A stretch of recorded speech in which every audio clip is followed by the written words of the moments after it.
कुछ भी करो उसमें, लेकिन निर्माण हो उसमें। चलिए, हमने महाभारत का एक प्रसंग पढ़ा हुआ है, कृष्ण दुर्योधन संवाद।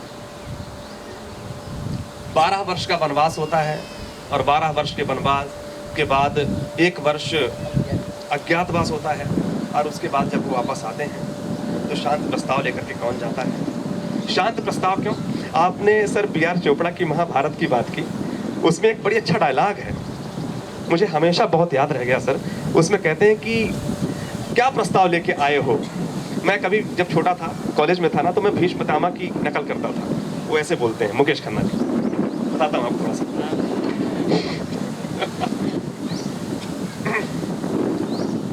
दुर्योधन ने कहा, पितामह, मुझे तो कभी कभी संदेह होता है कि आप तो हस्तिनापुर की तरफ हैं ही नहीं।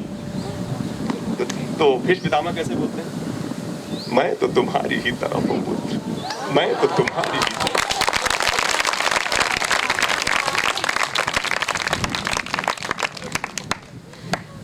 मैं तो तुम्हारी ही तरफ, और तुम्हारी ही तरफ क्या, मैं तो हस्तिनापुर की तरफ। लेकिन एक बात याद रखना पुत्र दुर्योधन, पांडव भी मुझे कम प्रिय नहीं है।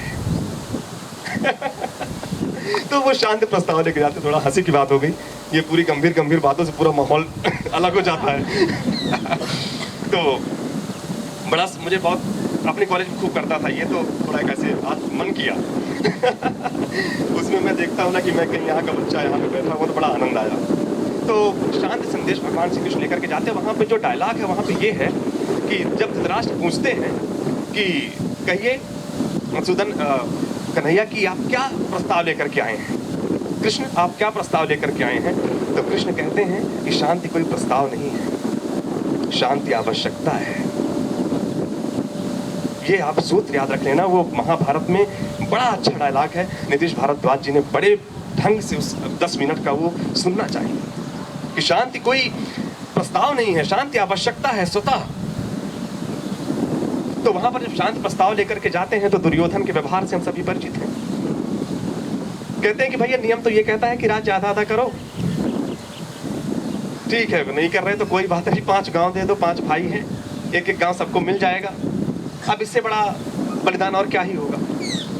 नहीं दे रहे आधा आधा, कोई दिक्कत नहीं, ज्यादा उलझना नहीं, क्योंकि शांति हमें स्थापित करनी है।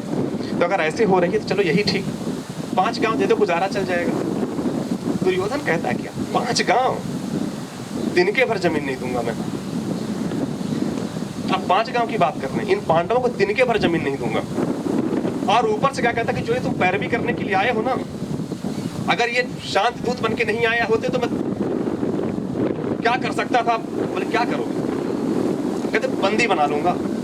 बोले चलो बनाओ, मुंह में खड़ा बांधो, बंदी बनाना चाहते हो ना तो बांधो।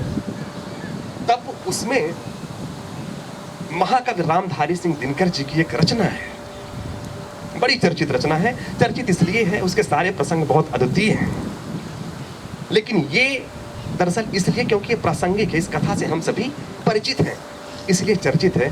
तो वहां पर जो भगवान अपना विराट स्वरूप दिखाते हैं वो वर्णन उन्होंने किया है कि वो कैसे किस तरीके से माहौल बनता है। तो भगवान कहते हैं कि तुम मुझे लो चलो बांधो, अब देखो, लेकिन मुझे बांधने के लिए क्या क्या बांधना पड़ेगा वही सब दिनकर जी की उन पंक्तियों में है। रचना कुछ इस तरह से शुरू होती है कि महाकवि दिनकर जी को याद करते हुए मैं उनकी रचना पढ़ना चाहूंगा कि वर्षों तक वन में घूम घूम, बाधा विघ्नों को चूम चूम, सह धूप घाम पानी पत्थर, पांडव आए कुछ और निखर। सौभाग्य न सब दिन सोता है, देखें आगे क्या होता है। मैत्री की राह बताने को, सबको सुमार्ग पर लाने को, दुर्योधन को समझाने को, भीषण विध्वंस बचाने को भगवान हस्तिनापुर आए, पांडव का संदेशा लाए। तो न्याय अगर तो आधा दो, तो न्याय अगर तो आधा दो, पर इसमें यदि बाधा हो तो दे दो केवल 5 ग्राम, रखो अपनी धरती तमाम, हम वहीं खुशी से खाएंगे, परिजन पर असीना उठाएंगे। पर दुर्योधन यह भी दे न सका, आशीष समाज की ले न सका, उलटे हरि को बांधने चला, जो था असाध्य साधने चला। जब नाश मनुज पर छाता है, पहले विवेक मर जाता है। हरि ने भीषण हुंकार किया, हरि ने भीषण हुंकार किया, अपना स्वरूप विस्तार किया। डगमग डगमग दिग्गज डोले, भगवान कुपित होकर बोले, जंजीर बढ़ाकर साध मुझे, हाँ हाँ दुर्योधन बांध मुझे। यह देख, वो अपना विराट स्वरूप कर लेते हैं।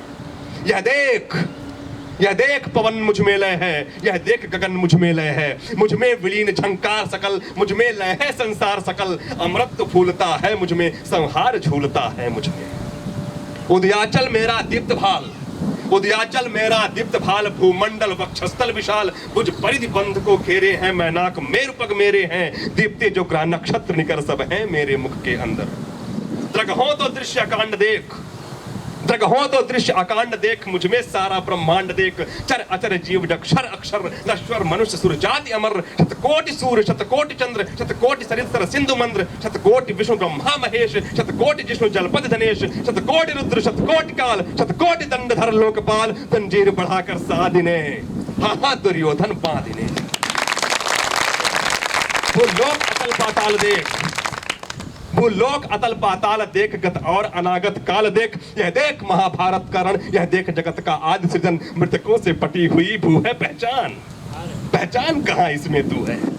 अंबर में कुंतल जाल देख, पद के नीचे पाताल देख। मुट्ठी में तीनों काल देख, मेरा स्वरूप विकराल देख। सब जन्म मुझी से पाते हैं, फिर लौट मुझी में आते हैं। जिह्वा से कड़ती ज्वाल सघन, जिह्वा से कड़ती ज्वाल सघन। सांसों में पाता जन पवन, पड़ जाती मेरी दृष्टि इधर, हंसने लगती है सृष्टि उधर। मैं जब ही मूदता हूँ रोचन छा जाता चारों ओर मरण। बांधने मुझे तो आया है, जंजीर बड़ी क्या लाया है।